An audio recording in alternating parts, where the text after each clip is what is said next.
Hello hello सुनो थोड़ा गीत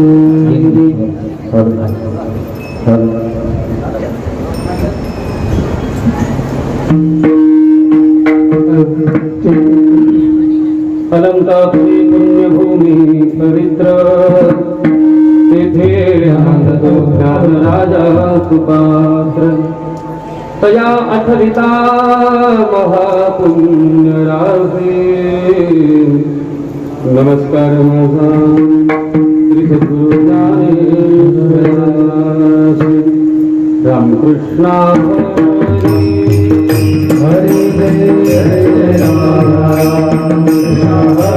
हरे जय राम हरे हरे जय राम जय राम जय राम हरे राम हरे राम जय राम हरे राम जय राम हरे राम जय राम हरे राम जय राम हरे राम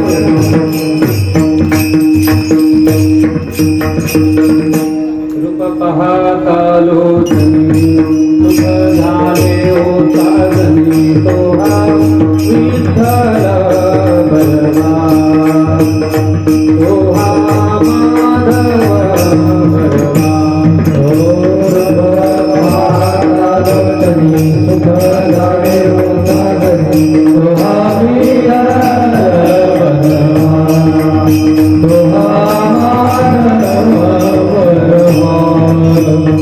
बहुत सुकृताची जोडी म्हणून विठ्ठली आवडी बहुत सुकृताची जोडी म्हणून विठ्ठली आवडी सुखाचे आगन बाप सर्व सुखाचे आगन बाप तुम्हारे सुखाचे आगन बाप तुम्हारे तोहा विठ्ठल बलवान तोहा माधव बलवान सर्व तुम्हारे आगर पापर तुम्हारे तोहा विठ्ठल बलवान तोहा माधव बलवान जय राम हरि जय राम कृष्ण हरि जय राम हरि जय राम कृष्ण हरि जय राम हरि जय राम कृष्ण हरि जय राम कृष्ण हरि जय राम कृष्ण हरि जय राम जय राम कृष्ण हरि जय राम कृष्ण हरि राम कृष्ण हरि जय राम जय राम जय राम महाती गौरणी तवते पालती दुधानी पालती दुधानी तवते पालती दुधानी ओ महाती गौरणी तवते पालती दुधानी पालती दुधानी तवते पालती दुधानी महाती गौरणी तवते पालती दुधानी पालती दुधानी तवते पालती दुधानी ओ महाती गौरणी तवते पालती दुधानी पालती दुधानी तवते पालती दुधानी मनते नंदाची आपोरे आधी चोरी केली करे आधी चोरी केली करे मनते नंदाची आपोरे आधी चोरी केली करे आधी चोरी केली करे आधी चोरी केली करे तया विना नाचे तया विना नाचे दुसरी आते तुका मने धावे तुका मने धावे वग अवघे बर वग अवघे बलवे नंदाची आपुरे आधी जोडी केली करे चोरी केली खरे आधी चोरी केली म्हणती नंदाची आपुरे आधी चोरी केली करे आधी चोरी केली खरे आधी चोरी केली खरे विठोबार कुमारी जय विठोबार कुमारी विठोबार कुमारी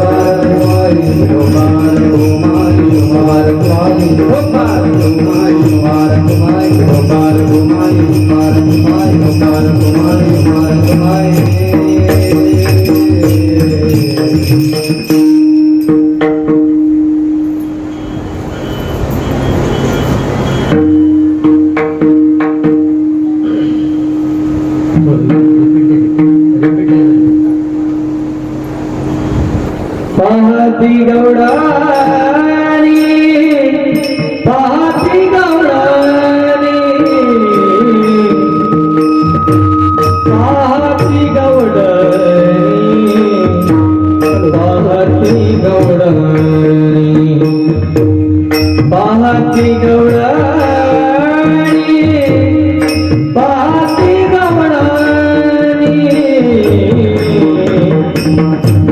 पाहती गौडानी पाहती गौडानी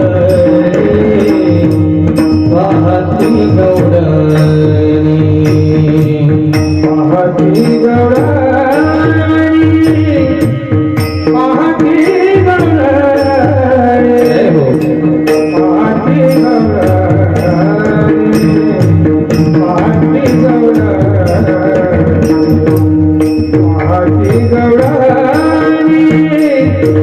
पाहती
हरि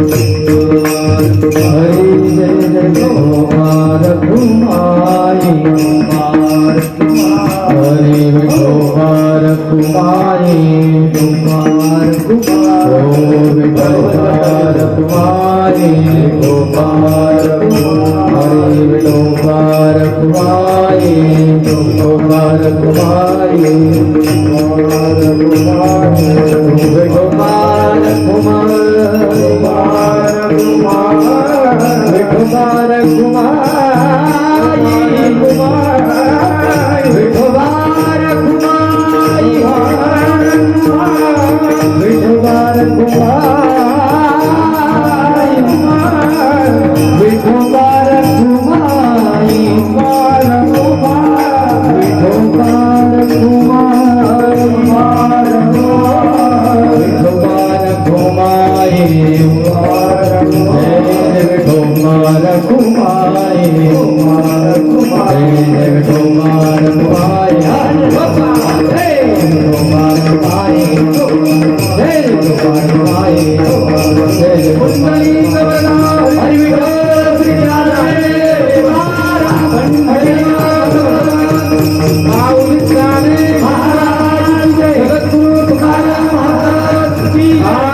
मनती नंदाची पुरे काजी चोरी केली खरे तयारीन नाते नवहे दुसरिया ऐसे मनती नंदाची पुरे काजी चोरी केली खरे तुका म्हणे धावे मग अवघे बरवे मनती नंदाची पुरे काजी चोरी केली खरे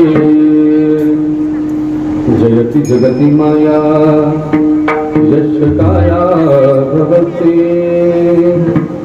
वचन रचनमेकं केवलं चाकलयो ध्रुवपदमपि यातो यत्कृतातो ध्रुवोऽयं सकलकुशलपात्रं ब्रह्मपुत्रं न जाने शंकरं शंकराचार्यं केशवं बादरायणं सूत्रभाष्यकृतं वन्दे भगवन्तो पुनः पुनः वन्दो आचार्या शंकरो जो ग्रंथार्थ विवेक चतुरो सारोनि कर्मटते का विचारो प्रबोधन दिन करो प्रकाशिला तू का करी प्रणिपात दंडवत आचार्या दंडवत आचार्या दंडवत आचार्या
विधाय भक्ति विलोकितो येन समाधिराजः वैराग्यवन्तं सुविचारयुक्तं नमामि दोगं शिरसा मनसा गुरुंतम सोनुपंत तथा मुनिजनतया मामा ऐसे बोलती नामे शंकर शुभकरा निसंग जो संगती पुण्य नगरीचा पुण्य भूमीचा मोती खरा शोभतो ऐसा संत भरा शुभकरा दांडे करा वंदितो जयांची क्रिया स्मरण होय सकळ विद्यांचे अधिकरण श्रीची बंधू श्रीचरण श्री गुरुंचे ते नमस्कारो मी आता हृदय हे आपुले चौफारुनिया भले वरी बैसव पाऊले श्री गुरुंचे ते नमस्कारो मी आता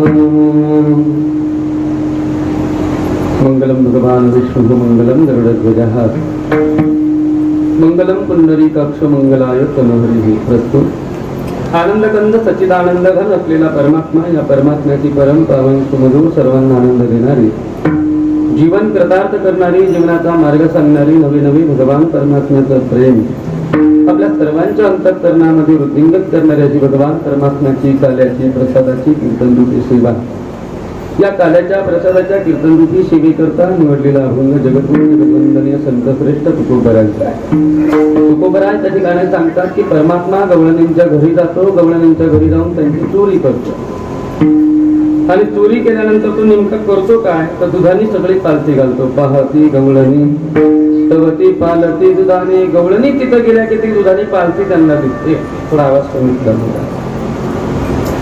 मग पालखी दुधाने दिसली की त्यांच्या लक्षात येतं हे कोण करू शकतं. मनती नंदाची आपुरी नंद बाबाचं पोरग सोडून त्या ठिकाणी हे कोणीही करू शकत नाही. मनती नंदाची आपुरे आज ही चोरी केली खरी आज त्याने त्या ठिकाणी ही चोरी त्यानेच केली का तया विना नाचे नवहे दुसरी यायचे हे त्याच्याशिवाय कोणी करू शकत नाही. दुसरी कोणामध्ये तसं सामर्थ्य नाही की हे चोरी करेल म्हणून असलेला परमात्मा आहे. मग त्याच्यापर्यंत गेलं पाहिजे. बाबा तू चोरी केली ना मग त्याच्यापर्यंत जावं. तू का म्हणे धावे मग अवघे बरवे. मग त्या ठिकाणी खरी चोरी कोणी केली ते आपल्या सर्वांच्या लक्षात येईल. म्हणून म्हणते नंदाची पुरे आजी चोरी केली खरे असा शब्द चालत आहे. शिबिरात सुरुवात करण्या अगोदर थोडासा परिहार देणं वक्ताचं कर्तव्य आहे. प्रतिवर्षी प्रमाणे ही वर्षी आपल्या या शिवालय आश्रमामध्ये भवानी शंकरांच्या पवित्र दरबारामध्ये सद्गुरूनं जे असीम कृपा आशीर्वादाने गोमाता पुण्यतिथीच्या निमित्ताने आपण सर्व झालं दशमस्कंद चिंतन तथा स्कंद हरिणाम सप्ताहाचं चिंतन आयोजन केलं होतं. त्यामधील काल्याची प्रसादाची कीर्तनरूपी सेवा आदरणीय आई साहेबांच्या माध्यमातून माझ्या वाचला आलेली आहे. मग जवळ फक्त आता 1 तास शिल्लक राहिलेला आहे. मग 1 तासामध्ये रात्र थोडी असते आणि सोंग फार असतात ना तर जेवढं बोलता येईल तेवढं बोलण्याचा प्रयत्न करूया. त्याच्यानंतर काला म्हणला तर हलक्या हाताने 4 तास माझ्या दृष्टीने बरं म्हणजे तुम्ही तुमचं पाहून घ्या. हलक्या हाताने 4 तास मग 2 तास अभंग सोडवायलाच जातात. एरवी कीर्तन 2 तासाचं असतं की नाही म्हणजे काला सुद्धा 4 तासाचा असला पाहिजे असं काही नियम नाही. चला सर्वजण महाराज मंडळी ज्येष्ठ श्रेष्ठ महाराज मंडळी या सर्वांच्या चरणी नतमस्तक होतो. जास्तच माझ्याकडे अवाजवी बोलण्याला वेळ शिल्लक नाही. त्यामुळे मर्यादा लक्षात घेऊन आपण या ठिकाणी भगवान परमात्म्याच्या चिंतनाला सुरुवात करू. आता नमोरंग भूमिका कीर्तने उभे होती लोका ताळ मृदंग श्रुती देखा तया माझे दंडवत मस्तक हि पायावरी मस्तक हि पायावरी मस्तक हि पायावरी वारकरी संतांचा वारकरी संतांचा वारकरी संतांचा वारकरी संतांचा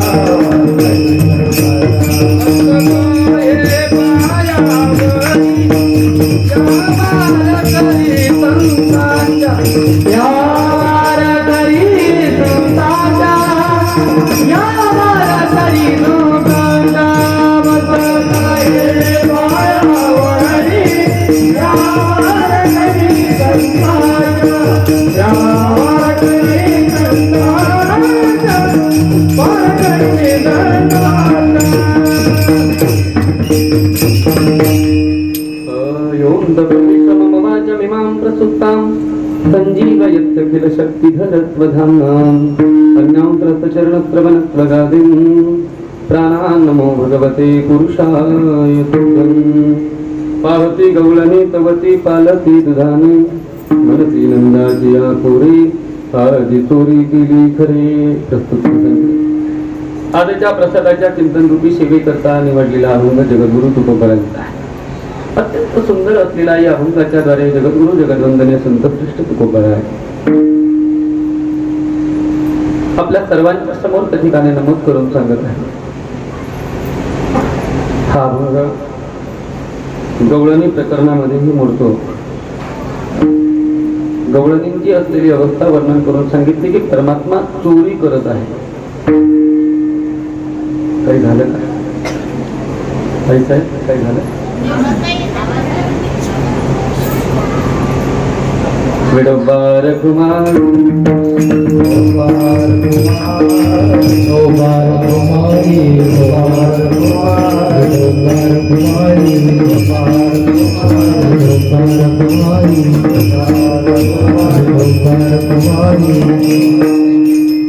सांगत चला. सवे तुकया मेला तेने हा अगुण्या अनिला. मला पाठ नव्हता, मी अचानक लागले, क्षमा मागतो. इकडे लक्ष आहे तिकडे लक्ष आहे, दोन्हीकडे लक्ष आहे. मग आता तसंच होतं, दोन पेवावरी ठेवू जाता हा तो होई अपघात शरीराचा. गवळणे म्हणतात की हा असलेला परमात्मा आणला कोणी तर म्हणे सवे तुकया मेला. मेला म्हणजे मेला शब्द वापरत असताना मेला ही शिवी आहे. सवे तुकया मेला तेने हा अवगुण्या अनिला. हा अवगुणी असलेला परमात्मा त्याने आणला असं सांगताय. चला आपण प्रसादाच्या चिंतनाकरता उपस्थित आहोत. प्रसादाचं चिंतन करत असताना, कार्याचं चिंतन करत असताना मनुष्याच्या जीवनाची खरी सार्थकता जर कशामध्ये असेल तर प्रसादाने असते. आणि तो प्रसाद म्हणजे काय माहितीये का? आपण खातो तो प्रसादच आहे. प्रसाद दोन प्रकारचा असतो. एक लौकिकातला प्रसाद असतो, दुसरा अलौकिकातला प्रसाद असतो. लौकिकातला प्रसाद आपण सर्वजण सेवन करू शकतो, ग्रहण करू शकतो. पण अलौकिकातला असलेला प्रसाद परमात्म्याच्या कृपेने आपल्या सर्वांना प्राप्त होत असतो. तुका म्हणे कृपा करील नारायण तरीच हे वर्म पडे ठाया. तरच वर्म ठाया पडतं, तसं पडत नाही. कारण प्रसाद देतो तोच असतो महाराज.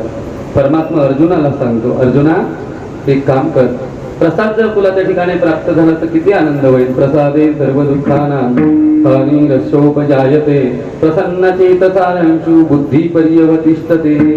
हो, प्रसाद म्हणजे परमात्म्याची अखंड असलेली प्रसन्नता आहे. मग अखंड असलेली प्रसन्नता जर त्या ठिकाणी आपल्याला स्वतःच्या जीवनामध्ये घ्यायची असेल तर तो प्रसाद देणारा तोच आहे. भानुदासी गीतिगात प्रसाद देतो पंढरीनाथ.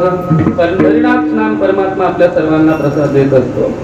पण प्रसादाचा करता जर धावायचं असेल तर प्रसादाकरता प्राप्त होण्याकरता त्यापर्यंत जाण्याकरता ही लगेचच्या लगेच कोणतीही गोष्ट सहजासहजी साध्य होत नाही. तूप खाल्लं म्हणजे लगेच कधी रूप येत नसतं. परमात्म्याशी अनुसंधान ठेवावं लागतं. सारखं परमात्म्याच्या संपर्कात राहावं लागतं. सारखं जे आहे ना, सारखं परमात्म्याच्या संपर्कात राहावं लागतं. एखाद्याकडून आपल्याला महत्वाची गोष्ट जर प्राप्त करायची असेल तर ती महत्वाची गोष्ट प्राप्त करण्याकरता तुझ्या सारखं संपर्कात राहावं लागतं. त्याला फोन करावा लागतो, बाबा मला ही पाहिजे, पण तुला माहिती आहे ना. सारखं संपर्कात राहावं लागतं. आपण पाहून गेलो ना कथेमध्ये की गवळणी सारख्या परमात्म्याच्या संपर्कामध्ये होत्या. परमात्म्याशी संपर्क कधीही तुटला नाही. परमात्म्याचा अनुसंधान जो परमात्म्याचा आहे ना, ते अनुसंधान सारखं तसं होतं मला, सारखं तसं होतं. आणि असं जर अनुसंधान जर ठेवायचं असेल तर काही गोष्टी बाजूला ठेवाव्या लागतात. अनुसंधान ठेवत असताना, परमात्म्याशी एकरूप होत असताना हे अनुसंधान टिकून ठेवणं फार कठीण आहे महाराज, फार कठीण आहे. परमार्थाला सुरुवात करणं खूप सोपं आहे, पण सुरू केलेला परमार्थ हा टिकून ठेवणं खूप अवघड आहे. तुम्ही विचार करा, सुरू केलेल्या एखादी गोष्ट सुरू केली ना, ते सुरू केल्यानंतर ती टिकवता आली पाहिजे महाराज. टिकवता जर आली तर त्याच्यामध्ये आपल्याला त्या ठिकाणी काहीतरी लाभ होऊ शकतो. त्याच्याकरता जे आपल्याला मिळवायचं आहे ना, त्याची रुची आपल्याला त्या ठिकाणी राहिली नाही. आता प्रत्येकाच्या रुचीचा विषय जर झाला तर प्रत्येकाची रुची वेगळी आहे. प्रत्येकाला कोणाला काय आवडतं, कोणाला काय आवडतं, ज्याच्या त्याचा आवडीचा विषय असतो. पण असं आहे, आवड पाहत असताना, आवडीची गोष्ट पाहत असताना कधी पण आपल्या जीवनामध्ये जो भाव असला पाहिजे तो परमात्म्याच्या विषयीचा भाव असला पाहिजे. शास्त्रामध्ये रतीचे प्रकार सांगितले जातात. भक्ती शास्त्रामध्ये पहिली समंजसा रती, पहिली साधारण रती आहे, दुसरी समंजसा रती आणि तिसरी समर्था रती आहे. समंजसा रती, साधारण रती, ह्या पाहत असताना साधारण रती म्हणजे काय माहितीये का? आपल्यावर कोणीतरी प्रेम करतं म्हणून आपण त्याच्यावर प्रेम करणं ही साधारण रती आहे. साधारण रती हे जनरल आहे. एक रेल्वेत बसा किंवा बस मध्ये बसा, समोर शेजारी बसले, तो गोड बोलला, आपण गोड बोललो, तो आपल्याशी भांडला, आपण त्याच्याशी भांडलो, आपण काय कमी राहतो का? नाही. साधारण. दुसरी समंजस असते, ज्याच्यावर मी प्रेम करतो ना त्याने फक्त आणि फक्त माझ्यावरच प्रेम केलं पाहिजे, ही समंजस असते. त्यांनी माझं सोडून दुसरं कोणाचंच झालं नाही पाहिजे, ही समंजस असते. कारण त्याच्यावर मी प्रेम करतो, मी काय सामान्य हमी फार घातच असतो ना. ज्याच्यावर मी प्रेम करतो त्याने फक्त आणि फक्त माझ्यावरच प्रेम केलं पाहिजे, दुसरं कोणावर त्या ठिकाणी प्रेम करता कामा नये. तिसरी रती आहे समर्थ रती.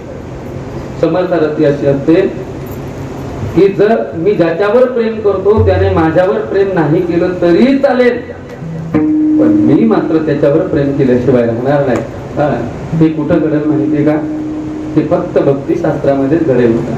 व्यवहारामध्ये असं आहे, कोणीतरी आपल्यावर प्रेम करतं म्हणून आपण त्याच्यावर प्रेम करतो. व्यवहारामध्ये असं आहे की आपण ज्याच्यावर प्रेम करतो त्याने फक्त आपल्यावरच प्रेम करावं, व्यवहारामध्ये आहे.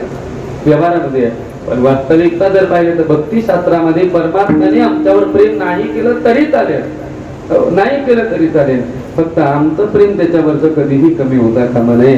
आणि आपल्याला जर परमात्म्याविषयीचं जर प्रेम जर द्यावा भक्ताला वाटतं की आपल्यावर विषयीचं जे असलेलं प्रेम ते कमी होऊ नये, ते त्या ठिकाणी अधिकाधिक त्या ठिकाणी वाढत जावं, अधिकाधिक वाढत जावं, तर त्याने फक्त त्याचा चित्ताचा विषय एकच झाला पाहिजे, एक विषय तो सकळांचा हरी.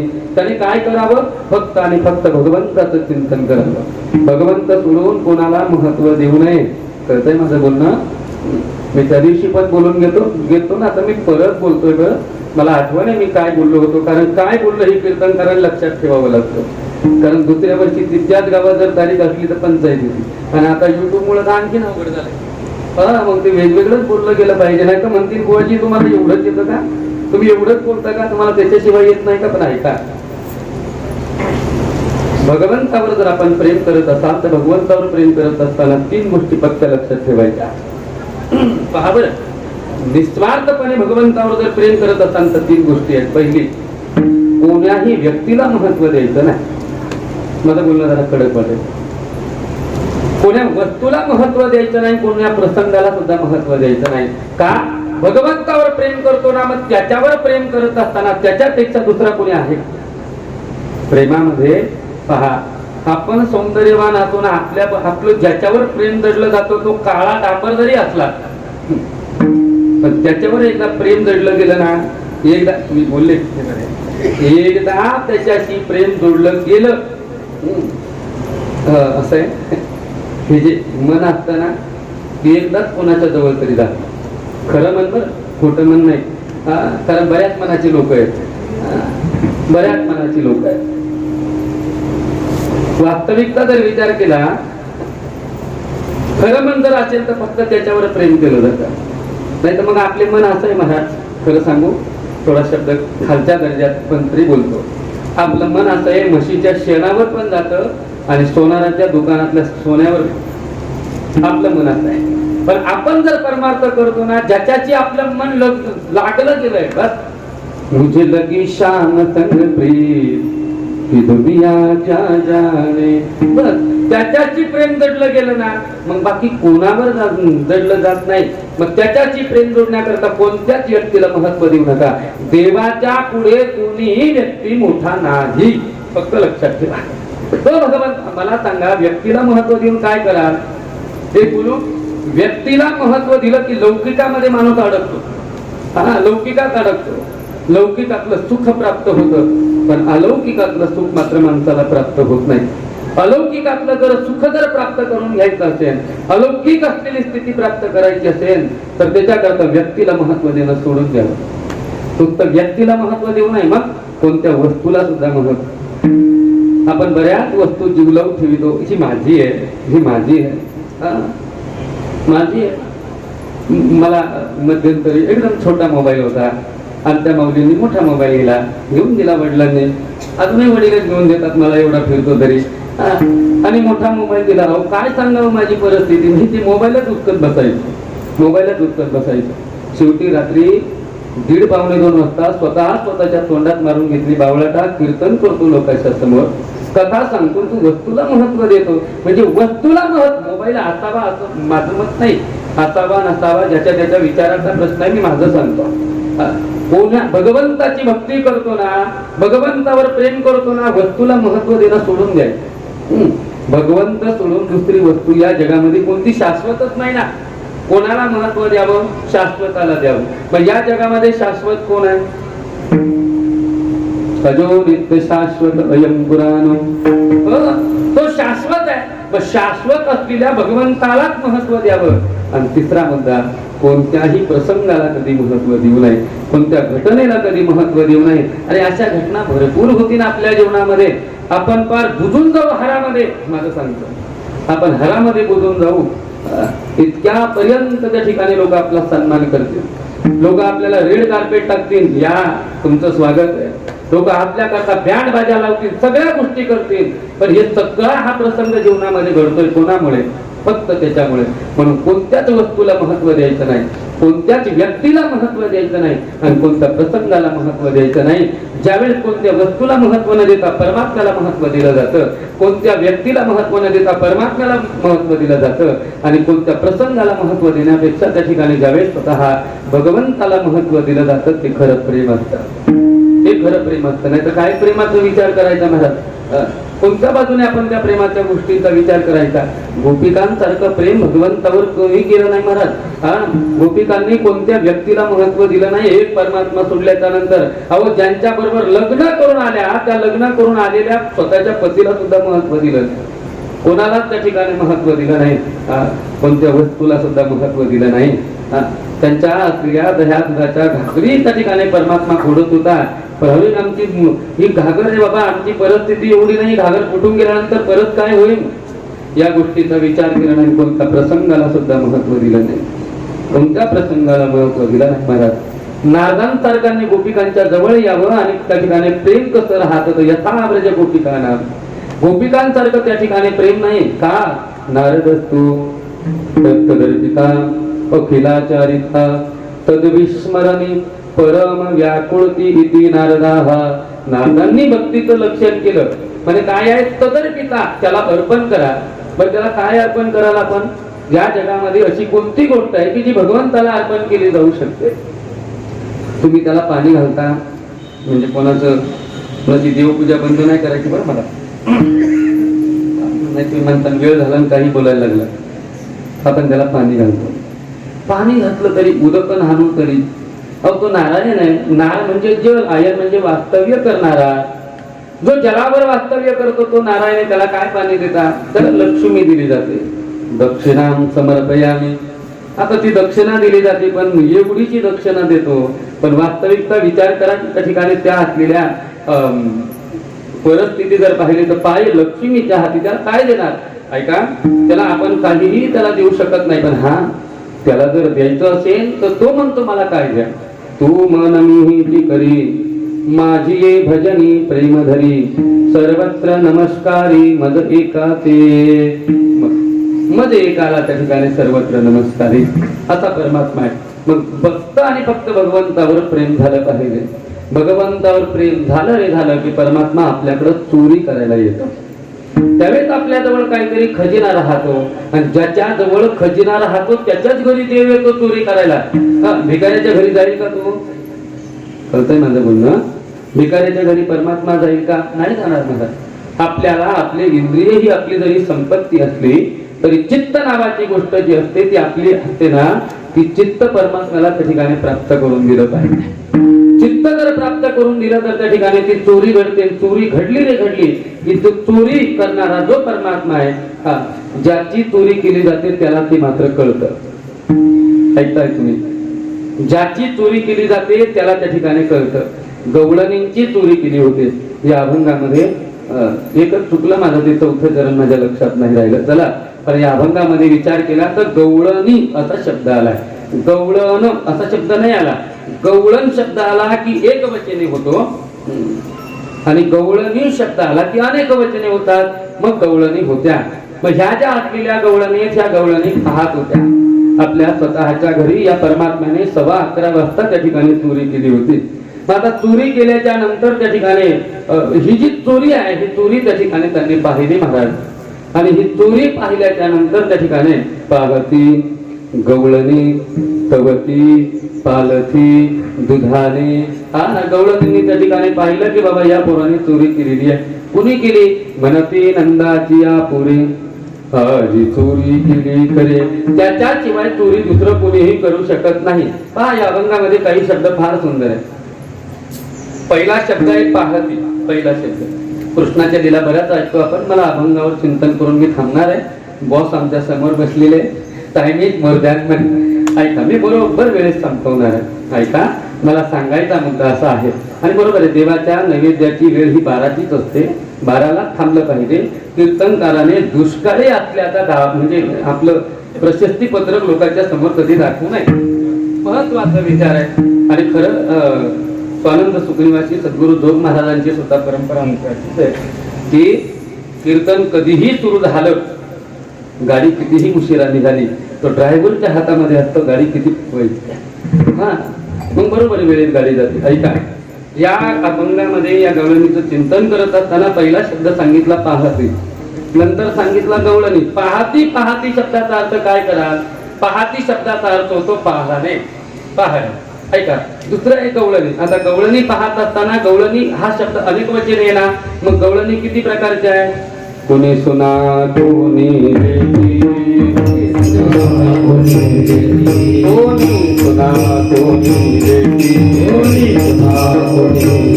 कोणी स्वतंत्र कुणी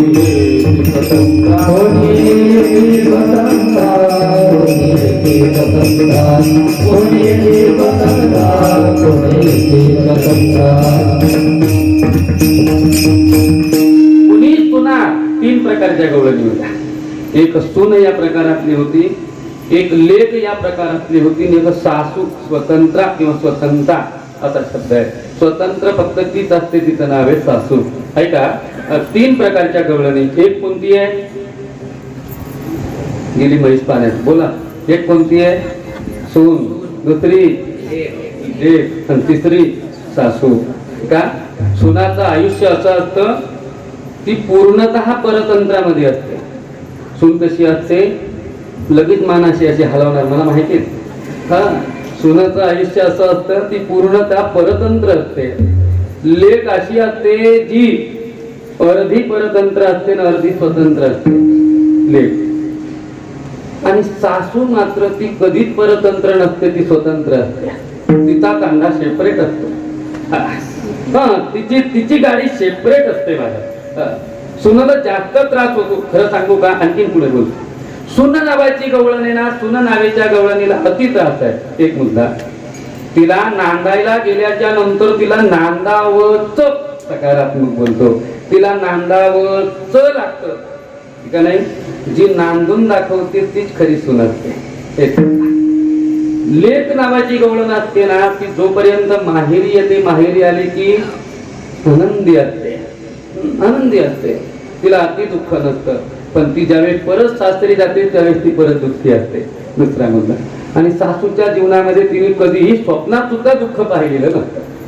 ऐका, पण सासू नावाची गवळण अशी असते महाराज, तिला अगोदर त्या त्रासातून यावं लागतं, मग ती सासू नावाची गवळण होत असते. ऐका, पहिल्यांदा आपल्याला ह्या गवळणींचा थोडासा विचार केला पाहिजे. वेदामध्ये सुद्धा अशाच प्रकारे ह्या गवळणी कोण आहेत? तर वेदातल्या गवळणी म्हणजे श्रुती रूपी गवळणी आहे. मग वेदाचे 3 कांड सांगितले जातात. एक कर्मकांड आहे, एक ज्ञानकांड आहे, तिसरं उपासना म्हणजे भक्ती कांड आहे. आता ह्या गवळणींचं इकडे लावून घ्या सगळं, मला जास्त आता वेळ नाही. कर्म नावाची गवळण ही सुनेसारखी असते, एक ज्ञान नावाची गवळण ही त्या ठिकाणी लेकीसारखी असते, आणि सासू नावाची गवळण ही भक्तीसारखी असते. या 3 प्रकार आहेत. ऐका, आता कर्म नावाच्या गवळणीचा विचार करताना आपण काय विचार केला की कर्म नावाची गवळण ही पूर्णतः परतंत्र असते. हा कर्म कसं आहे महाराज, कर्म हे जर पाहण्याचा प्रयत्न केला कर्म भोगावंच लागतं. अनेक प्रमाण आहेत, बऱ्याचशा प्रमाणाने आपण त्या गोष्टींचा विचार करू शकतो. बघा, कर्मी जरी उरावे तरी सुख दुःखी फळाय. कर्म असा असतं, कर्म भोगावंच लागतं. हा कर्म भोगावं लागतं. कर्म त्या ठिकाणी सोडून चालत नाही, कर्म माणसाला भोगावं लागतं. मला ते कर्म आधी या गोष्टींचा विचार सांगायचा नाही, पण ऐका, कर्म नावाची गवळण आहे, ते तर ज्ञान नावाची गवळण आहे. ती लेकीसारखी असते. लेक माहेरी कशी असते, स्वतंत्र असते, बरोबर आहे, आणि सासरी गेली की परतंत्र असते. ज्ञान सुद्धा असंच असतं महाराज. ज्ञान जर पाहण्याचा प्रयत्न केला तर ज्ञान हे स्वतंत्र आणि परतंत्र दोन्ही पण आहे. हा तुम्ही विचार करा, तुम्ही जर पाहिलं तर ज्ञानाचं चिंतन करत असताना ज्ञान सुरुवातीला परतंत्रामध्ये आहे. ज्ञान परतंत्र सुद्धा आहे. गुरुमुखातून जोपर्यंत होत नाही तोपर्यंत ते ज्ञान परतंत्र आहे. हा पण ज्ञान स्वतंत्र सुद्धा आहे. ज्ञानोबरा बोलतात मोक्ष मार्गी स्वतंत्र. ज्ञान कसं असतं, मोक्ष मार्गाकरता स्वतंत्र राहतं ज्ञान. म्हणून ज्ञान नावाची गवळण आहे. आणि भक्ती नावाची गवळण जर पाहिली तर ती पूर्णतः स्वतंत्र राहते.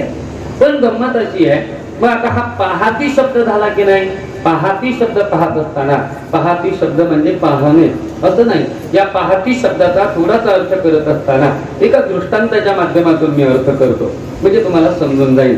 पाहाती म्हणजे पाहणं नाही. मग पाहाती शब्दाचा त्या ठिकाणी जर अदृश्य अर्थ पाहिला तर त्याचं नाव आहे पहाट. त्याचं नाव आहे पहाट. तुम्ही पहा, थंडीचे दिवस असावे, थंडीच्या दिवसामध्ये एखादा माणूस असावा आणि त्या ठिकाणी घरातले लोक सगळे शेकोटी करून बसलेत आणि शेकोटी करून सगळे लोक बसल्याच्या नंतर नेमकं एखादा माणूस यावा, दरवाजा वाजवावा, दरवाजा वाजवल्यानंतर दरवाजा त्याने उघडावा, तो माणूस आतमध्ये यावा. पण ज्यांना परत वाऱ्याचा झोक आला, थंडी वाजली, ते लोक काय म्हणतात माहिती का, लावून घे लावून घे. आता काय लावून घे, काय लावून घे, ज्याने दरवाजा उघडला त्याला लावून घे. काय लावून घे, सरळ आहे, काय लावून घे, दरवाजा लावून घे. आता लावून घे हा शब्द, पण इथे दरवाजा हा अदृश्य आहे. तसं गवळणी जर पाहिल्या तर गवळणींची सुद्धा त्या ठिकाणी विचार करत असताना गवळणींचं जीवन हे पहाटेचं जीवन असतं. ऐका, ज्याला आपल्या कर्मपणाचा त्याग करायचा आहे, ज्याला स्वतः कर्माची निवृत्ती करायची आहे, त्याच्या दृष्टीने सुद्धा पहाट झाली पाहिजे. त्याच्यानंतर ज्याला ज्ञानाचा सुद्धा त्याग झाला पाहिजे, त्याच्या दृष्टीची सुद्धा पहाट आहे आणि भक्तीची सुद्धा पहाट आहे. ऐका, कर्माची असताना एक वेळेस खरं सांगतो, वेदांत शास्त्राचा नियम सांगतो, वेदांत शास्त्र सांगतं की बाबा संचित आणि क्रियामान ज्ञानाच्या प्राप्तीनंतर जळून जातं. तुम्ही पहा, पंचीकरण नावाचा ग्रंथ पहा किंवा आदी ग्रंथ पहा, संचित आणि क्रियामान नावाचं कर्म जळून जातं, पण प्रारब्ध मात्र शिल्लक राहतं. प्रारब्ध शिल्लक राहतं, प्रारब्ध शिल्लक राहतं. म्हणून त्या गवळणीची जी पहाट आहे ती पहाट अशीच असते की त्या ठिकाणी काय होतं, तिची पहाट होते की तिचं प्रारब्ध नष्ट होतं. म्हणून पाहती गवळणी तव ती पालती दुधाने. परमात्मा काय करतो, तिचं दुधानच पालथं करून ठेवतो. मग पालथं दुधानं केल्याच्या नंतर त्याच्यामध्ये किती ओतलं, आपल्याकडे म्हणे पालत्या घड्यावर पाणी आहे का नाही, पालत्या घड्यावर पाणी पडत असतं. मग आता परमात्मा काय करतो, मनती नंदाची या पोऱ्याची चोरी केली खरे, परमात्मा त्या कर्मरूपी गवळणीची सुद्धा चोरी काय करतो, तिचं प्रारब्ध आहे ना, या प्रारब्धालाच त्या ठिकाणी तो बदलून टाकतो. मला तरी एका जनार्दनी भोग प्रारब्धाचा, एका जनार्दनी भोग प्रारब्धाचा, हरि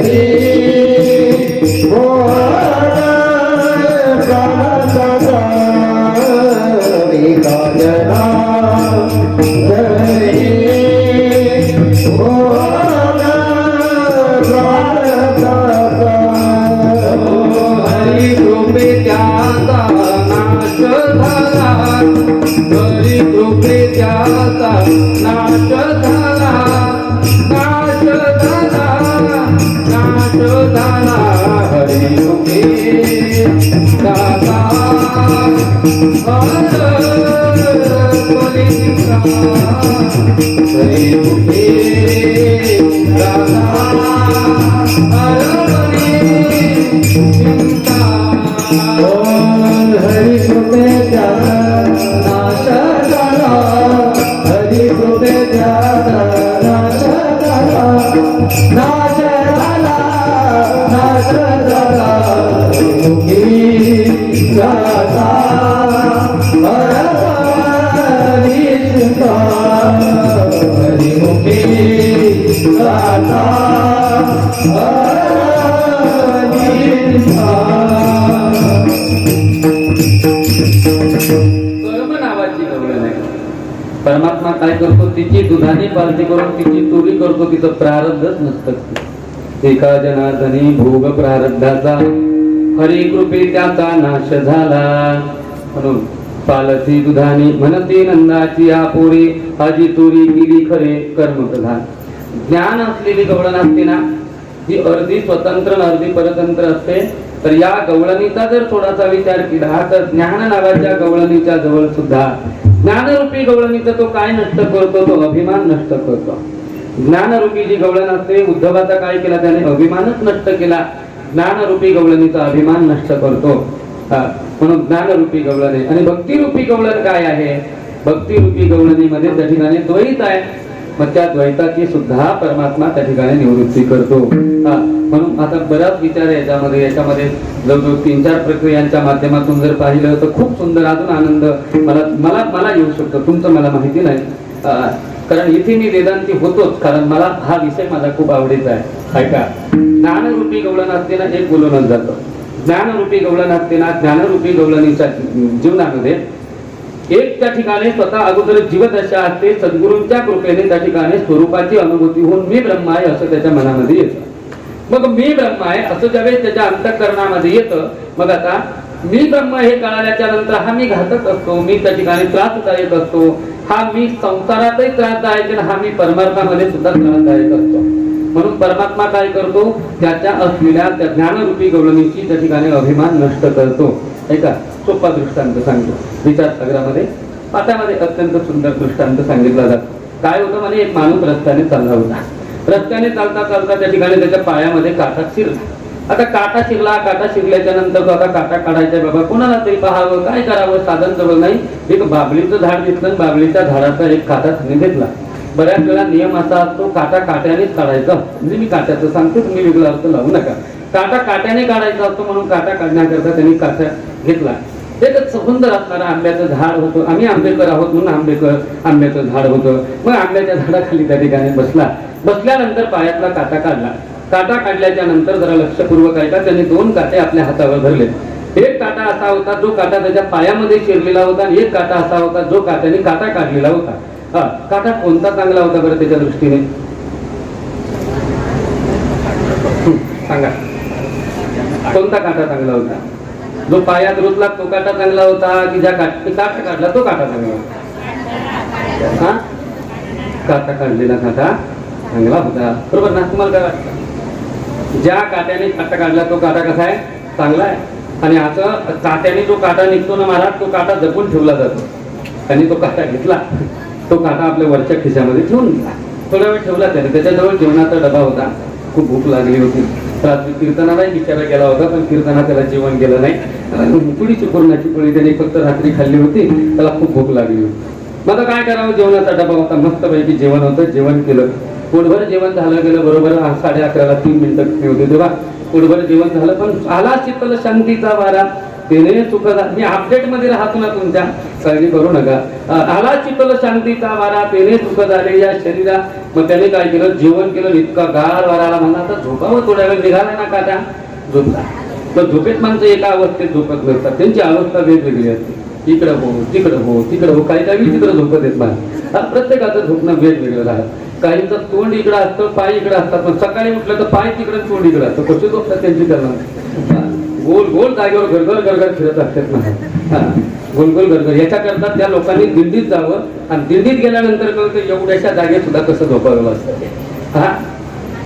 पहा झोपला इकडचा तिकडं झाला इकडचा तिकडं होऊन बरोबर 11:30ला 2 मिनिटं कमी होते. तो खिचातला काटा त्याच्या परगडीमध्ये शिरला. आता बरगडीत काटा शिरला, फार वेदना व्हायला लागल्या, दुःख व्हायला लागलं, काय करावं काही कळेना. गेला डॉक्टरांकडे. आपल्या दादांनी सांगितलं इथं ऑपरेशन थिएटर मध्ये जाऊ नाही, तुम्ही खामगावला.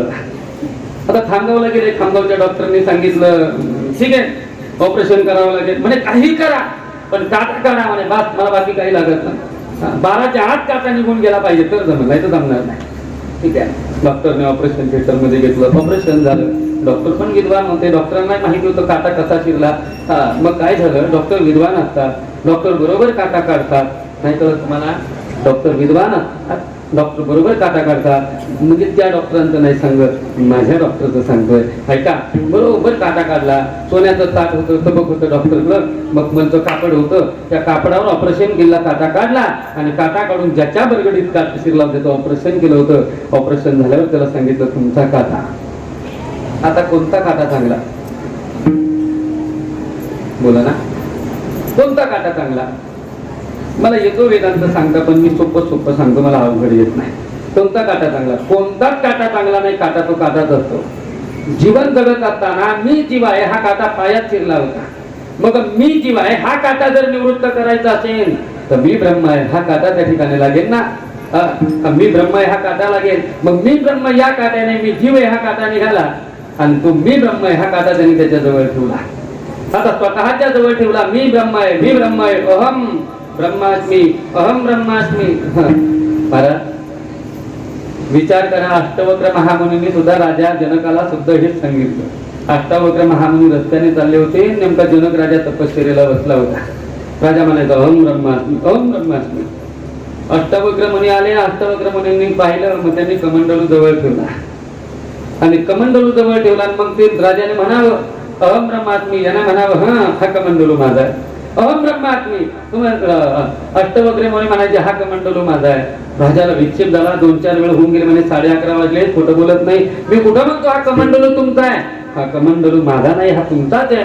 तसं राजा तू कशाला म्हणतोस मग मी ब्रह्मा आहे? अरे ब्रह्मा हेच ना, देवाची बरे देवाची बरे, तुका म्हणे खरे तुम्ही. तुम्ही खरे आहात, मी अमर आहात, खरेची पहा खोटे. अशा अनेक पद्धतीने विचार करा. म्हणून काटा कोणताच चांगला नसतो. जीवदशा संपली तरी मी ब्रह्म आहे हा काटा शिल्लक राहतो. आणि हा जो असलेला काटा आहे मी जीव आहे या काट्यापेक्षा मी ब्रह्म आहे हा काटा अत्यंत घातक असतो महाराज. मग त्याच्याकरता परमात्मा काय करतो? त्या ज्ञानी असलेल्या भक्ताचा काटा जसा याच्या बरगडीत शिरलेला काटा, वेदना देणारा काटा डॉक्टरने काढला, तसा मी हा जो आहे ना, हा मी रूपी काटा त्या ठिकाणी काढून टाकतो. त्याला काटा काढून टाकून अद्वैत स्थिती त्याला त्या ठिकाणी प्राप्त करून देतो. त्याच्या ठिकाणी कोणत्याच प्रकारचं मी तू ह्या सगळ्या गोष्टी शिल्लक राहत नाही. स्वरूप स्थिती म्हणजे मूल ज्ञानापर्यंत येतो. कारण असं आहे, ज्ञानाच्या ज्या 7 भूमिका आहे, शुभेच्छा, सुविचारणा, तनुमानसा, सत्वापत्ती, असंशक्ती, पदार्थ भावने, तुरेगा, या 7 ज्ञानाच्या भूमिका आहेत. या 7 ज्ञानात तुर्यातीत जरी झाला तरी पूर्ण स्वरूपापर्यंत जात नाही. मग त्याच्याकरता उन्मनी अवस्थेमध्ये प्रवेश करावा लागतो. मग त्याला उन्मनी अवस्थेमध्ये त्याचा प्रवेश होत असतो. म्हणून ज्ञानरूपी गवळण जी असते त्याचा अभिमान तो नष्ट करतो. आणि भक्तरूपी गवळणीमध्ये सुद्धा मी आणि तू या 2 गोष्टी असतात ना. मी भक्त तू देव, ऐशे करी. मी भक्त तू देव असावा. हा तो मी तू पण असताना देवाला देव असा आहे महाराज. एखाद्याची जर नातं जोडलं गेलं ना, नातं जोडल्याच्या नंतर देव कधीही अशी गोष्ट करत नाही. देव काय करतो? त्याच्यातला मीपणा घालून टाकतो. भक्ताच्या दृष्टीने हेच महत्वाचं आहे. देवा मी नाही तू आहे, आणि देवा माझं नाही तुझं आहे, अशी गोष्ट त्या ठिकाणी जीवनामध्ये करून टाकतो. म्हणून 3 प्रकारच्या गवळणी पाहती गवळणी, तवती पालथी दुधानी, मनती नंदाची या पोरे, आजी चोरी केली खरे.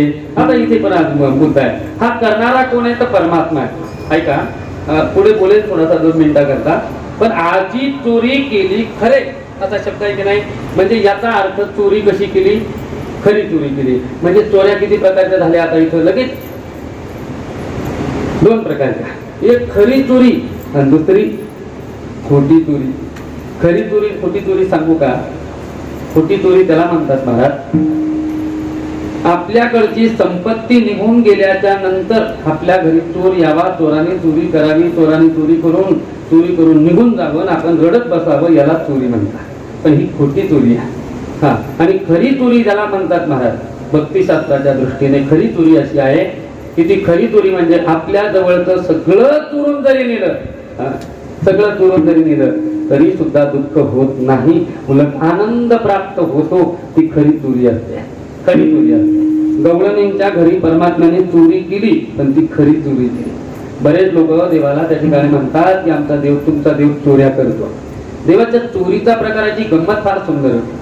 त्याचे जे सगळे सवंगडी, सगळे जे गोपाळ होते ना, त्या सर्व सवंगडी, सर्व गोपाळांचं चिंतन करत असताना ज्याच्या घरी चोरी करायची परमात्मा अगोदर त्याला सांगायचा, आज तुझ्या घरी मी येणार आहे. मग तू काय करायचं, रात्रीच्या वेळी सगळे झोपले की दरवाजा उघडा ठेवायचा. आम्ही विशिष्ट प्रकारचा आवाज करणार, मग तू त्या ठिकाणी दरवाजा उघडायचा. उघडून जिथं तुझ्या घरात दही दूध लोणी आहे ते आम्हाला खायला द्यायचं. ते आम्ही खाल्लं की सुखरूप आम्हाला परत घरातून बाहेर काढून द्यायचं, दरवाजा लावायचा आणि तू गप झोपायचं. आता प्रत्येकाच्या घरी चोरी होत्या. याला चोरी म्हणतात का? बोला ना.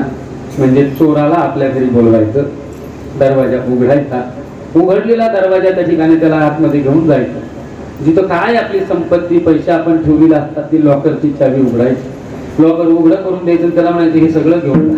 त्याने ते सगळं घेऊन जायचं आणि दुसऱ्या दिवशी पेपरला बातमी द्यायची, अमुक अमुक रुपयाची चोरी झाली. याला चोरी म्हणत नाहीत, ती खोटी चोरी आहे. पण भगवान परमात्म्याने जी चोरी केली ती खरी चोरी केली. हरी नाही माझे, हरी नाही चित्त, भार वित्त विसरले. भार वित्त दोन्ही गोष्टी विसरून जातात महाराज. भार म्हणजे संसारूपी भार, आणि संसारूपी भारातून प्राप्त होणारं जे काही क्षणिक असलेलं सुख त्याला क्षणाधिक दात्वा म्हणतात. ते सुख सुद्धा त्या ठिकाणी विसरून जातात आणि अलौकिक परमानंदाची त्या ठिकाणी सुखाची प्राप्ती होते, अलौकिक सुखाची. म्हणून म्हणती नंदाची या पुरे आजी चोरी केली खरे, त्यानेच खरी चोरी केली. तो सोडून दुसरी खरी चोरी कोणी करू शकत नाही. आपल्याकडचे सगळे लोक भुरटे चोर आहेत. आमच्या पश्चिम महाराष्ट्रातली भाषा आहे भुरटा. भुरटा चोर काय करतो माहिती का? काही काही लोक अशा चोऱ्या करतात. आणि असं आहे, आणखीन एक विचार सांगतो, चोरी केल्याच्या कॅटेगरीवरून चोर ओळखावा लागतो. असं आहे, चोरी जसा जसा चोरीचा प्रकार असेल त्याच्याहून चोर ओळखायचा. मग हा चोर कोणत्या भागातला असेल ते त्यावेळेस कळतो. काही लोक पीठ घेऊन जातात, चोरून नेतात पीठ, कांदे घेऊन जातात, कपडे घेऊन जातात. आमच्याकडे एका ठिकाणी चोरी झाली होती.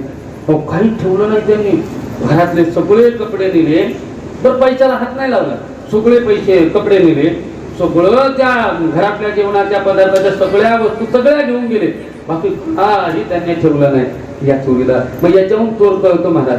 पण एक गंमत अशी आहे, माझा भगवान परमात्मा जी चोरी करतो ना त्याच्यासारखी चोरी कोणीच करू शकत नाही.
चोरीले नंदाच्या आनंदाने चित्त परमात्मा त्या ठिकाणी चोरून घेत असतो. देवाला आपल्या वित्ताची गरज नाही, देवाला आपल्या चित्ताची गरज असते. म्हणून आपलं स्वतःच चित्त असलं पाहिजे. आणि आणखीन एक, देवाशिवाय ही गोष्ट आपलं चित्त कोणीही चोरून नेऊ शकत नाही.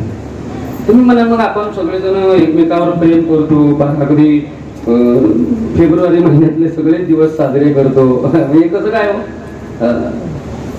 हे जर पाहिलं ना ती लौकिक फॉर्मॅलिटीज असते आणि याला फॉर्मॅलिटीज पण म्हणता येत नाही. हे उगा बावळटपणाची लक्ष आहे. 14 फेब्रुवारीचा दिवस साजरा करतो, पण 14 फेब्रुवारीला फाशी त्या ठिकाणी म्हणजे फाशीची तारीख निश्चित झाली भगतसिंग यांची सर्वांची, ते लक्षात येत नाही आपल्या. पण आपल्याला हे फार लक्षात येतं, आज कोणता डे आहे, आज चॉकलेट दे, आज अमुक दे, आज तमुक दे.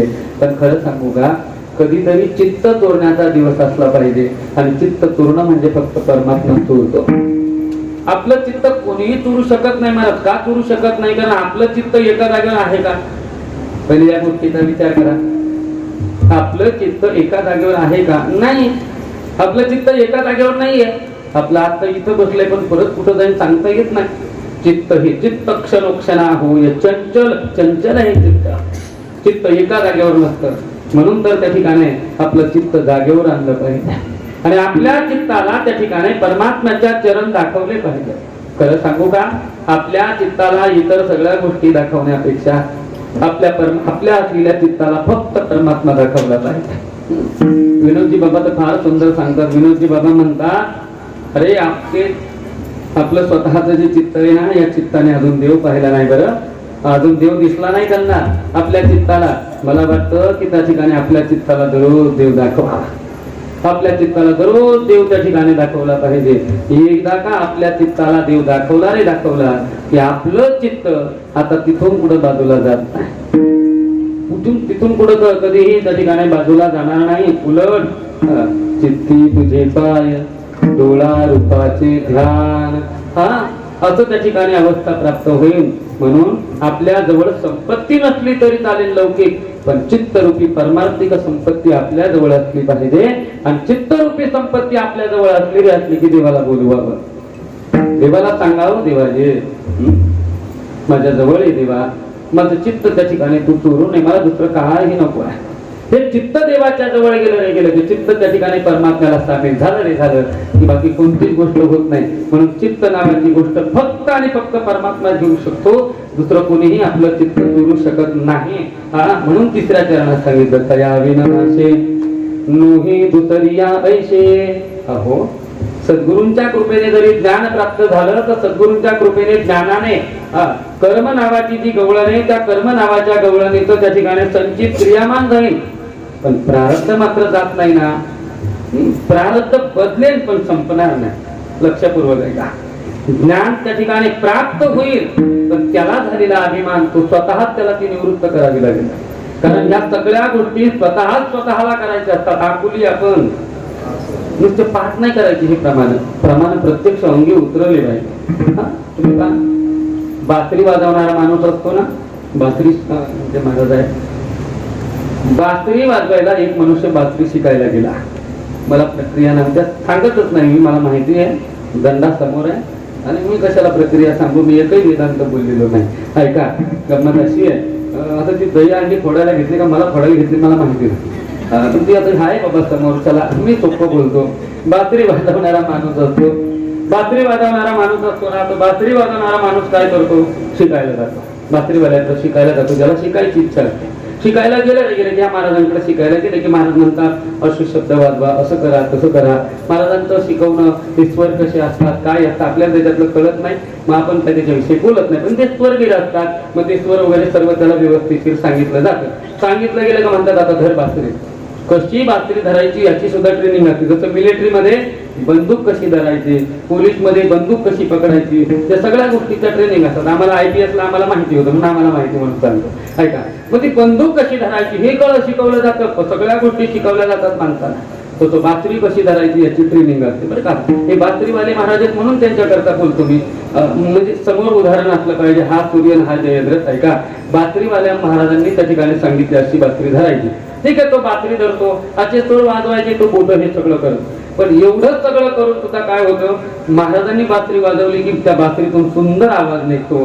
पण याने बासरी हातात घेतली का फक्त बोटन फू करतो, बाकी काहीच येत नाही. त्याला जमत नाही, काही नाही. तो महाराजांना विचारला, म्हणला का हो महाराज, तुम्ही एवढी गोड सुंदर बासरी वाजवता, एवढी गोड सुंदर तुम्ही बासरी वाजवता, किती छान आहे तुम्ही एवढी बासरी वाजवता, मला सारखी वाजवता येत नाही, का बरं येत नाही? महाराज म्हणे बघ, बासरी धरली. धरल्यानंतर बासरीचे स्वर वाजवायला सुरुवात केली. अहो महाराज, इथून आवाजच येत नाही ना या बासरीतून. महाराज फार कडक बोलले, म्हणे अरे बासरीतून आवाज येण्याकरता हवा फुंकावी लागते. हो, हवा फुंकावी लागते. मग हवा काय तुझ्या बापाने फुंकायची असते का? म्हणे हवा कोणी फुंकायची असते? ज्याला बासरी वाजवायची असते त्यालाच हवा फुंकावी लागते. तसं आपलं सुद्धा आहे. आपल्याला जर सुद्धा परमात्मा पर्यंत जर जायचं असेल तर सगळ्या गोष्टी आपल्याला स्वतःला करावं लागेल. दुसरं कोणी येणार नाही करायला, कोणी येणार नाही. गाठणी आपण आपल्या मनाने बांधल्यात, आपणच संसारात अडकलोय, आपणच लेकरं बाळ पैदा केलेत, आपणच या गोष्टी सोडायच्या.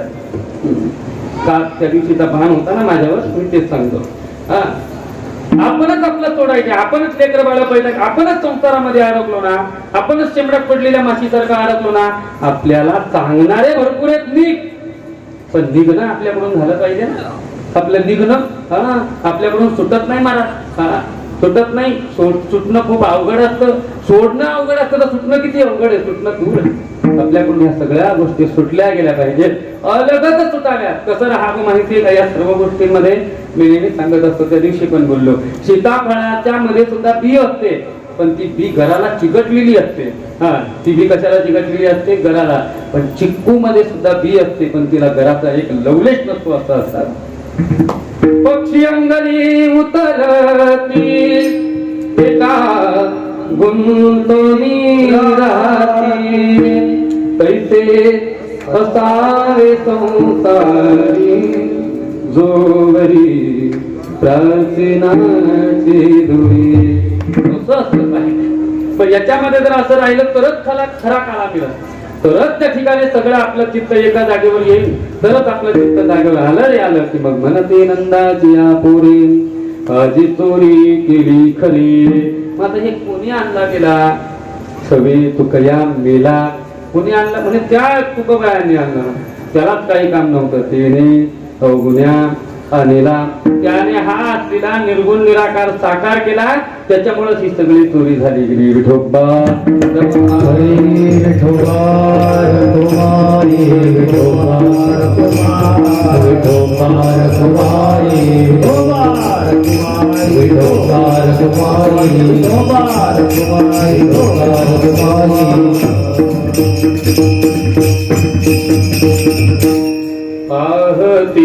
गवळणी.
मला सांगायचा विचार असा आहे, काल्याच्या कीर्तनाकरता जमलेला आहोत. भगवान परमात्मा हा त्या ठिकाणी सर्वांना आनंद देण्याकरता आला होता. कसा आला होता, कुठून आला होता, सगळ्यांना माहिती. कारागृहात प्रकट झाला, वसुदेवांनी गोकुळामध्ये आणून घातला. गोकुळामध्ये त्या ठिकाणी राहत असताना कन्हैया प्रकट झाला, सर्वांना आनंद झाला, नंद उत्सव झाला. नंद उत्सव झाला गेला आणि हा नंद उत्सव झाला. सर्व गवळणी एकत्रित येऊन आनंदाने त्या ठिकाणी नंद उत्सव साजरा करत आहेत. आणि हा त्या ठिकाणी काय सांगावं, गोकुळीच्या सुखा अंतपार नाही लेखा. अंतपार शब्द म्हणजे ज्याचं शब्दामध्ये सुद्धा वर्णन करून सांगता येत नाही इतकं अंत आणि पार नाही. जसं समुद्रामध्ये किती पाणी आहे हे शब्दात सांगू शकत नाही, जसं त्या ठिकाणी साखर किती गोड आहे हे शब्दात जसं सांगू शकत नाही, तसं अंत पार नाही लेखा. असा आनंद झाला गेला. आणि आनंद झाल्यानंतर तो जो असलेला परमात्मा आहे, हा परमात्मा हळूहळू रांगायला लागला. डाव्या गुडघ्याने रांगत होता, तळवेत वाहतचे गीत डाव्या गुडघ्याने रांगत रांगता रांगता रांगणारा परमात्मा थोडा थोडा त्या ठिकाणी उभा राहायला लागला. भिंतीला धरून चालायला लागला. चालणारा परमात्मा पळायला लागला. पळणारा परमात्मा गोपाळांमध्ये गेला. तिथं गेला. गेल्याच्या नंतर त्या ठिकाणी गोपाळांची तब्येत पाहिली. म्हणे असे कसे रे तुम्ही, हातपाय काड्यामुळे ढेरवाड्या, वैकुंठवासी बठाडे महाराजांची बात आहे. अशोकाचे म्हणे हातपाय काड्यामुळे ढेरवाड्या, तुमच्याकडे काही दहीदूध लोणी नाही का? आहे ना म्हणे दहीदूध लोणी देवा. आपण काय सांगू तुला, 12ला फक्त 10 मिनिटं कमी, खोटं बोलत नाही देवा. आमच्याकडे दहीदूध लोणी आहे, पण not coming to dairy, is going to only dairy. ते डेअरीला भेटत नाही बाबा, ते डेअरीला जातं. हा, डेअरीला जातं. मग जो चीज मागण्याची नाही मिळते त्याची छिंकी दिया जात आहे. मग चला चोऱ्या करायच्या. चोऱ्या करायला सुरुवात केली. अनेक प्रकारच्या चोऱ्या केल्या. चोऱ्या करून यशोदेपर्यंत गाढाने गेले. यशोदे कृष्णाशी सांगावे, गोकुळी राहावे का जावे. अरे का बरं, उसगोड झाला म्हणून काय मुळा सहित खावा. गावचा पाटील झाला म्हणून काय गावच बुडवावा. फुकटचा हत्ती झाला म्हणून काय कोणी पण न्यावा. आणखीन एक महत्वाचं आपल्याकरता गरजेचं आहे, प्रीतीचा पाहुणा झाला म्हणून काय लय दिवस राहावा. प्रीतीचा पाहुणा झाला म्हणजे 7 दिवस कथा सांगितली म्हणजे काय फार मोठा झाला का बाबा? नाही. प्रीतीचा पाहुणा झाला म्हणून काय लय जास्त दिवस राहायला पाहिजे का? चल आता निघायची वेळ आली. ऐका, प्रीतीचा पाहुणा झाला म्हणून काय लय दिवस राहावा. त्याने जास्त दिवस राहू नये. त्याने त्या ठिकाणी त्याचा गाशा गुंडाळला पाहिजे. ऐका, म्हणजे तुझ्या पोराला सांग, सवरी यावरी आपुला खाना नाशिल्या आमच्या सुना. मग काय करावं काय कळना. गणपती बाप्पाची उपासना करून पाहिली, सगळं करून पाहिलं जमेना. मग सांगितलं आता जाई म्हणा सगळी घेऊन गोधना. तर गोधना घेऊन त्या ठिकाणी जा बाबा. जा म्हणल्यानंतर परमात्मा निघाला. पण निघत असताना एकटा निघाला नाही. मग कोणाला घेतलं? ज्ञानेश्वर हरे ज्ञानेश्वर माऊली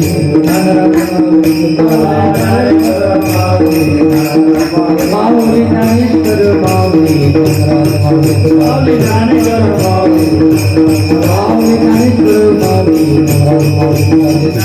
माऊली माऊली ज्ञानेश्वर माऊली.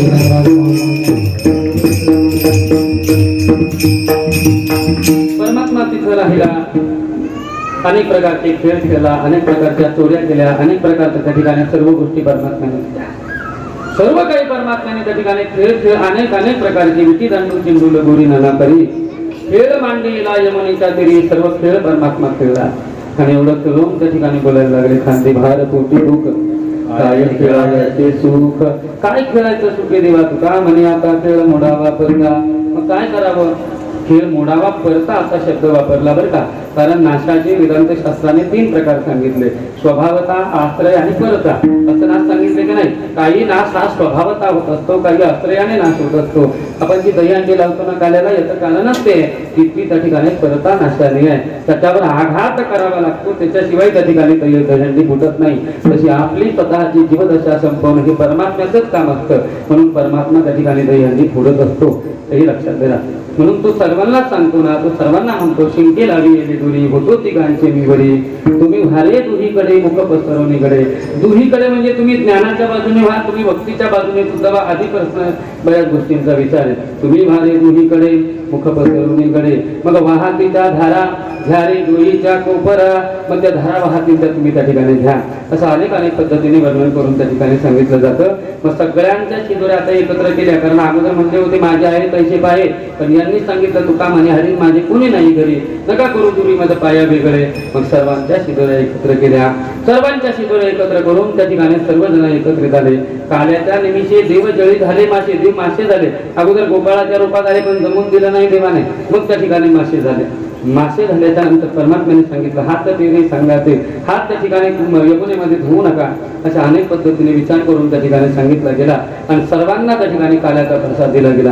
निळा म्हणे क्षीराचा बंद पावता लागे परमानंद. परमानंद असलेली अवस्था त्या ठिकाणी प्राप्त झाली. सर्वांनी परमात्म्याचा जयघोष केला. गोपाल कृष्ण भगवान की जय. परमात्म्याचा जयघोष केला आणि अशा जयघोषाने सर्वजण तृप्त झाले. हाच काला आपल्या जीवनामध्ये त्या ठिकाणी प्राप्त हो हीच परमात्मा पंढरीनाथाच्या चरणी प्रार्थना करतो. देवाने आपल्या घरी जर चोरी करायला या वाटत असेल तर आपल्याजवळ काहीतरी असलं पाहिजे आणि ती चोरी परमात्म्याने तुमच्या सर्वांचीच करू ते मात्र मी नक्की सांगतो आणि माझ्या वाणीला या ठिकाणी विराम देतो. तुकाराम तुकाराम तुकाराम हरी तुकाराम तुकाराम तुकाराम तुकाराम तुकाराम तुकाराम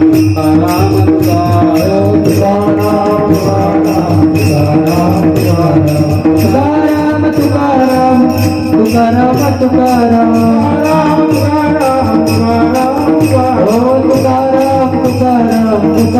तुकाराम तुकाराम तुकाराम तुकाराम तुकाराम तुकाराम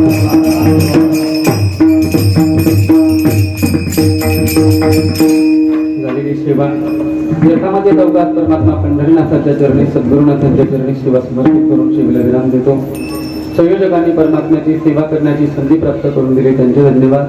गुणवान मंडळांनी खूप सुंदरपैकी साधलेली त्यांचे धन्यवाद. तुम्ही सर्वांनी शांत चित्ताने परमात्म्याच्या कालेच्या प्रसादामध्ये सहभागी झाले तुमचे सर्वांचे धन्यवाद करतो. विशेष करून संपूर्ण परिवाराचे मनापासून आभार मानतो. 7 दिवसामध्ये धनाने माझ्याकडून बोलण्यामध्ये जर काही दोष झाला असतील, माझ्याकडून तुमची अवहेलना झाली असेल तर व्यासपीठावर मी तुमची सर्वांची संपूर्ण परिवाराची त्या ठिकाणी माफी मागतो. काय बोलण्यासारखं भरपूर आहे पण आता माझ्याकडे शब्द शिल्लक राहिले नाहीत. कारण काय होतं अशा गोष्टी जीवनामध्ये ज्यावेळेस आल्या तर माणूस भावना विवश होत असतो आणि भावना विवश झाला तर बावळाटासारखा काही गडबड करतो, 12 वाजून निघून जातात, लोकांना कळत नाही. मला तरी कळत नाही पण असं होऊ नये त्यासाठी आत्ताच्या सेवेला विराम देतो. अत्यंत सुंदर असलेला हा स्तुत्य उपक्रम या सर्वांच्या माध्यमातून एवढं सर्व असून सुद्धा फक्त परमार्थाकरता आपलं स्वतःचं जीवन कसं असावं ते इथं आल्यानंतर आपल्याला कळतं. आपल्याकडे त्या ठिकाणी नुसतं वैभव असून उपयोग नाही पण त्या वैभवाचा उपयोग परमात्म्याकरता कसा केला जातो ते इथं आल्यानंतर या 8 दिवसामध्ये शिकायला मिळालं. मी 7 दिवस म्हणजे तसं 2-3 वेळा कीर्तन सेवेला येणं झालं पण माझं थांबणं झालं नव्हतं. पण इथे 7 दिवस इथं राहणं झालं. इथे राहून इथाच्या लोकांच्या अंतःकरणातला जो परमात्माच्या विषयीचा जो भाव आहे संपूर्ण परिवाराचा तो जाणला गेला. आणि विशेष करून माझी खूप इच्छा होती की मम्माच्या संगतीमध्ये थोडंसं राहावं. ते आता तो योग कसा जोडून आला मला माहिती नाही. 4 कीर्तनं याच्यातली गेलेली होती. 4 कीर्तनं गेली होती आणि 4 कीर्तनं गेली होती. ती सगळी कीर्तनं मी रद्द केली की बाबा मला जमणार नाही. मागे पुढे तारखा थोड्याशा केल्या गेल्या फक्त एकच कालचं कीर्तन मी रद्द करू शकत नव्हतो. तर काही असू द्या तो माझा थोडासा वैयक्तिक थोडासा भाग असेल पण इथे राहण्याचा योग प्राप्त होऊन खरा परमार्थ कसा असतो आणखीन बोलू का एकाच वाक्यात जिवंत परमार्थ कसा असतो इथे पाहायला मिळालं. म्हणून सर्वांचेच मनपूर्वक ठिकाणी आभार मानतो. शब्दामध्ये काही न बोलता माझ्या वाणीला या ठिकाणी विराम देतो. किंबहुना तुमचे केले धर्म संकीर्तन सिद्धी नेले हे तर माझे जे उरले पायिक पण कृपाळूत जन तुम्ही संत जन एवढी कृपा गान तुमचे मन आठवण तुम्ही द्यावी पांडुरंगा किंवा माझी संगा कबोलती अनाथ अपराधी पतिता गळा परी पाया वेगळा नका करू तुका म्हणे तुम्ही निर्विल्यावरी मग माझा हरी उपेक्षिना आठवण तुम्ही द्यावी पांडुरंगा किंवा माझी संगा कबोलती. जय विठ्ठल होई. दैनंदिन 2 अभंग आरती होईल. बरोबर वेळेत सोडलं. विठ्ठल कंठी धैर्या कृष्णमणी अवघा जनी प्रकाश आला वाटू एकमेका वैष्णविका संभ्रम वाकुलिया महादिका उत्तमदिकाला प्रभो आला वाटू एकमेका वैष्णविका संभ्रम लावणी भूमंडलिया हरी धाडे आला वाटू एकमेका वैष्णविका संभ्रम. हे विठ्ठल जय जय विठ्ठल जय जय विठ्ठल जय विठ्ठल जय विठ्ठल. मेवरी होतो तिघांचे मेवरी होतो तिघांचे मेवरी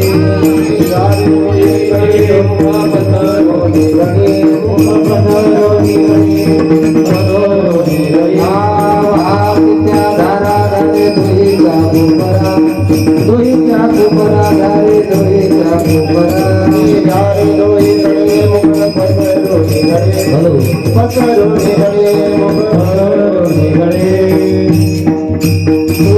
सामान्य हाती लोकांना उरोने देता उरोने देता उरोने देता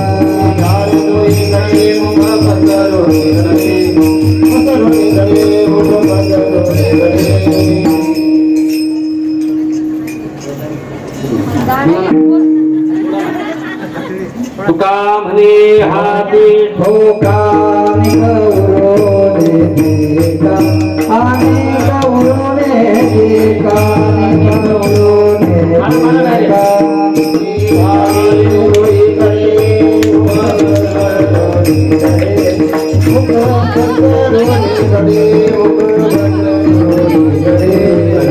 धरिला कृष्ण म्हणे अवला जगे प्रकाश काला वाटुले कवेका वैष्णविका अंगुलिया ब्रह्मादिका उत्तम लोकाचा काला वाटुले कवेका वैष्णविका तुका म्हणे भूमंडळी आम्ही बळी काला वाटुले कवेका वैष्णविका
Hare